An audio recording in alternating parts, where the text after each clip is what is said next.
Let's talk about sound and distortion during the recording process. Yes. How distortion can be emotion, how it can really show an electronic display of human enthusiasm. Yeah.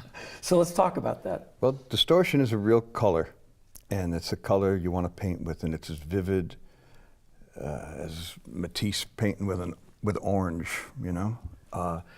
I don't always know that it was intentional. Some of my favorite records are like old John Lee Hooker records cut in Detroit, and they're all, the character comes from the humanity of it, comes from the distortion of it.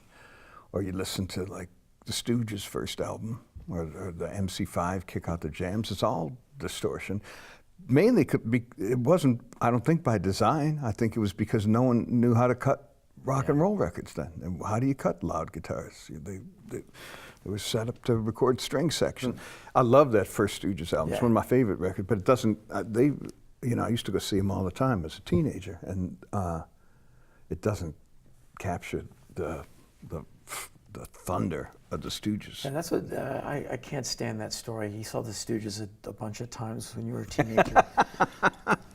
I don't know what shade of green I am from envy right now, but man. that's what like Danny Fields and those who were there said. They said the hugeness of it, the pin in the redness of it, that was the sound, and that was the emotion, was the distortion. For the Stooges, it was distortion, and then underneath they were funky. They're an R&B band. The grooves they have sinewy grooves underneath this wall of distortion, which is a very hard thing to pull off, by the way, and they did that. Same is true in a lot of the jazz records. If you listen to one of my favorite Blue Note albums is called Free for All by Art Blakey, and it's an angry record. It's not about, you know, free for all. It's not about a food fight. It's about freedom for all. And it came out about 4 or 5 months before the Civil Rights Bill was passed. And there was an angry mood. And you can feel that in Art Blakey's playing. He plays so loud. And I know Rudy Van Gelder didn't attenuate for how loud he was going to play. He's in every mic. And it's absolutely magnificent, but it's utterly distorted. And I'm sure it was an accident. But it just sounds enormous. That's like a jazz MC5 album, you know. But it's a big sound, and distortion's part of the character. If you really want to get into the physics of it,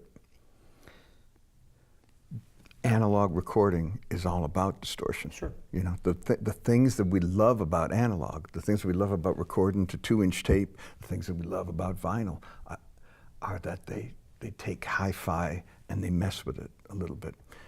I remember, you know, when I started, there was no digital recording. There was only that. And so if I was producing, I was sitting in the control room with the engineer, and the band was out in the room, I'd come in and I'd hear what the engineer had gotten before we rolled the tape. And that was the only time you ever heard that. We were the only 2 people to hear that, because by the time the band came in, we're playing off the 2-inch tape, and there's distortion added. It's great. It gives it the distortion of analog tape makes everything gel together. It's a wonderful, it's a tape compression that's not brutal, that adds a warmth, but it's distortion of what happened. It's not, it's like if you look at a great photograph shot on film as opposed to digital, there's grain in there. Or a great old movie, you know, Potemkin, you know, it's like, that's distortion, but it's beautiful and it's an artistic color. I think vinyl does the same thing, but that's why it's my favorite. Right.